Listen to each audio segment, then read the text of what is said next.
आप सबको जय मसीह की। यूहन्ना रचित सुसमाचार जब हम 10वां अध्याय और उसका 31 पद पढ़ेंगे, वहाँ पर ऐसा लिखा है कि यहूदी लोग फिर से प्रभु यीशु मसीह को मार डालने के लिए पत्थरवाह किए। और ये इसका मुख्य वजह क्या था कि क्यों यहूदी लोग प्रभु यीशु मसीह को पत्थर से मार डालने के लिए योजना बना रहे थे। बार बार प्रभु यीशु मसीह को पत्थरवाह करने के लिए पत्थरों को उठाकर प्रभु यीशु मसीह के ऊपर फेंकने के लिए तैयार थे, क्योंकि व्यवस्था के मुताबिक कोई भी व्यक्ति अगर उसके पाप उजागर हो जाते हैं या फिर वो व्यभिचार में पकड़ा जाता है या फिर किसी का पाप को सबके सामने प्रदर्शित हो जाता है, तो ऐसी दशा में उसे पत्थरवाह से मार डालने के लिए व्यवस्था में मूसा के द्वारा परमेश्वर ने पहले से ही बता दिया था। मगर यहाँ पर किन बातों के लिए यहूदी लोग प्रभु यीशु मसीह को पत्थरवाह कर रहे हैं?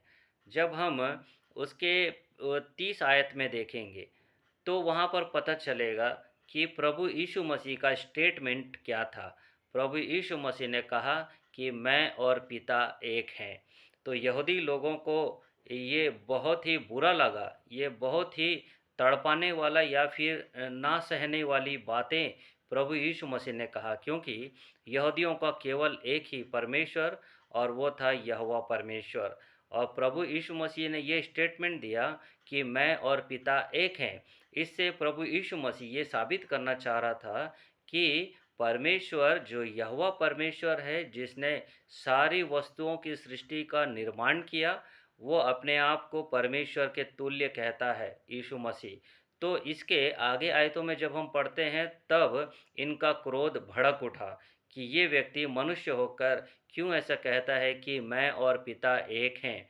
हम तो परमेश्वर की आराधना करते हैं, मगर ये व्यक्ति तो साधारण इंसान है और ये क्यों ऐसी बातों को कहता है कि मैं और पिता एक हैं।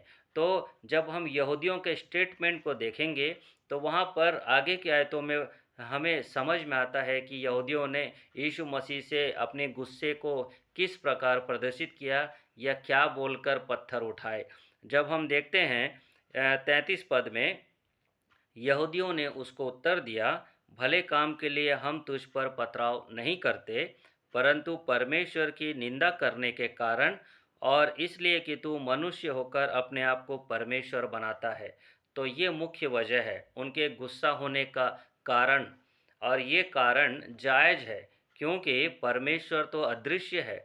परमेश्वर तो मानव का रूप लेके आने से शांत नहीं रहेगा। वो अपने आप को इतना विशालतम रूप से दिखाने की कोशिश करेगा। मगर यीशु मसीह जो कुंवारी गर्भवती से होकर पवित्र आत्मा के द्वारा जन्म लिया, तो लोगों को अपना मसीहा करके उसे उद्धारकर्ता के रूप में स्वीकार नहीं किए। क्यों?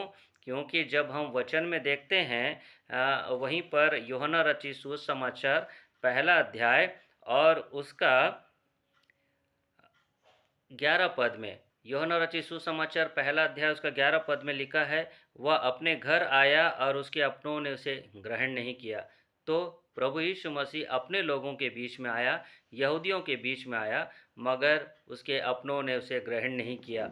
और जब हम देखते हैं, जिन आयतों को मैंने स्टार्टिंग में बताया, यहूदी लोगों ने यीशु मसीह को मार डालने के लिए पत्थर को उठाए, क्योंकि वो इस बात को बताया कि मैं और पिता एक हैं। और जब ये अपने गुस्से को प्रदर्शित कर रहे थे, तब यीशु मसीह ने इन बातों को कहा। और यीशु मसीह ने किन बातों को कहा, 34 पद में हम देखते हैं, यीशु ने उन्हें उत्तर दिया, क्या तुम्हारी व्यवस्था में नहीं लिखा है, मैंने कहा तुम ईश्वर हो? यदि उसने उन्हें ईश्वर कहा, जिनके पास परमेश्वर का वचन पहुंचा और पवित्र शास्त्र की बात असत्य नहीं हो सकती, तो परमेश्वर का वचन कभी असत्य नहीं हो सकता करके परमेश्वर प्रभु यीशु मसीह स्वयं इस बात को कहता है। और हम आगे की पदों में देखने से थोड़ा और स्पष्ट होगा। वहाँ लिखा है, तो जिसे पिता ने पवित्र ठहराकर जगत में भेजा है, तुम उससे कहते हो तू निंदा करता है, इसलिए कि मैंने कहा मैं परमेश्वर का पुत्र हूँ। तो लोगों को ये बात बिल्कुल पसंद नहीं आई, प्रभु यीशु मसीह की बातों को, और दरकिनार कर दिया। तो प्रभु यीशु मसीह ने साफ-साफ कह दिया कि मैं परमेश्वर का पुत्र हूँ। मैं स्वयं पिता मुझ में वास करता है, मैं पिता में वास करता हूँ। तो यहूदियों को अब तक ये बात समझ में नहीं आया। क्यों समझ में नहीं आया?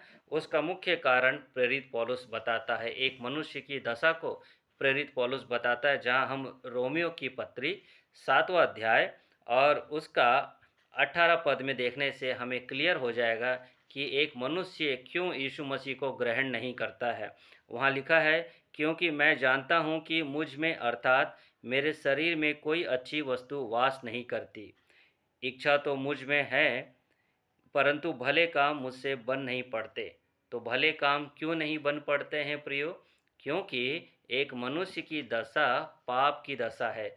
एक मनुष्य की अवस्था परमेश्वर से दूर जब वो रहता है, वो स्वयं से नहीं रहता, वो पाप की वजह से परमेश्वर से दूर रहता है। तो प्रियो, हमें इस बात को समझने में आसानी होता है कि हम जब परमेश्वर से दूर होते हैं, तो हम अपनी इच्छा से दूर नहीं होते, बल्कि हमारे अंदर पाप का स्वभाव होने की वजह से हम परमेश्वर से दूर हैं। जब हम देखते हैं कि परमेश्वर चाहता है कि हमारे भले कामों को देखकर पिता की महिमा हो, जहाँ पर हम मत्ती रचित सुसमाचार 5वां अध्याय और उसका 16 पद में पढ़ेंगे तो हमें स्पष्ट होता है परमेश्वर क्या चाहता है। परमेश्वर का वचन क्या हमसे बातें करता है। वहाँ लिखा है, उसी प्रकार तुम्हारा उजियाला मनुष्यों के सामने चमके कि वे तुम्हारे भले कामों को देखकर तुम्हारे पिता की जो स्वर्ग में है बढ़ाई करे। तो लोग हमारी बढ़ाई क्यों करना चाहते हैं?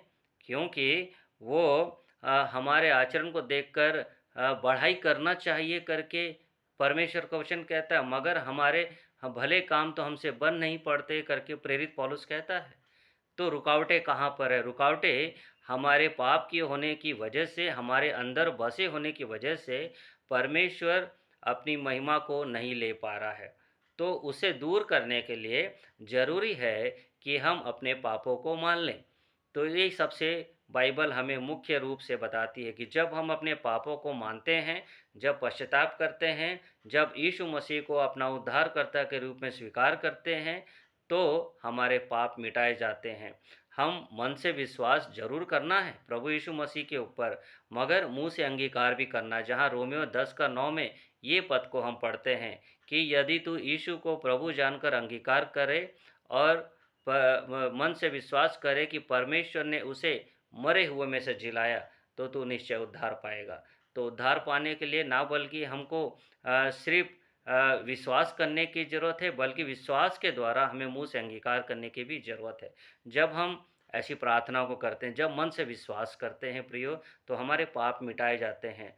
तो हम परमेश्वर के पुत्र-पुत्रियाँ कहलाते हैं।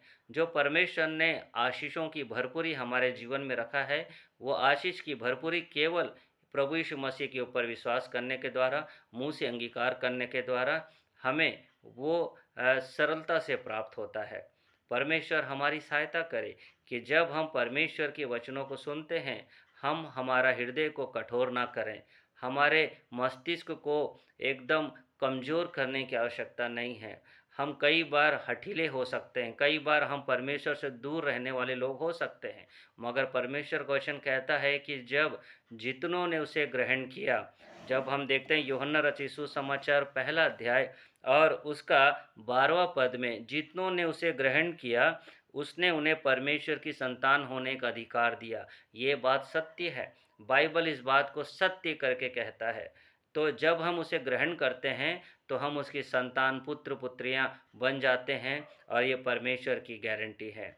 तो हम जब परमेश्वर पर विश्वास करते हैं, हमारा हृदय को नम्र करें, कोमल करें, हम परमेश्वर की आवाज़ को सुनें, तो परमेश्वर हमारे साथ आज क्या बात करना चाहता है।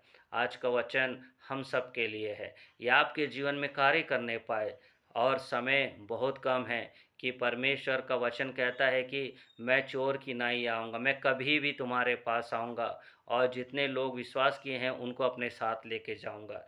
क्या हम परमेश्वर के राज्य में उसके साथ हमेशा हमेशा रहने के लिए तैयार हैं?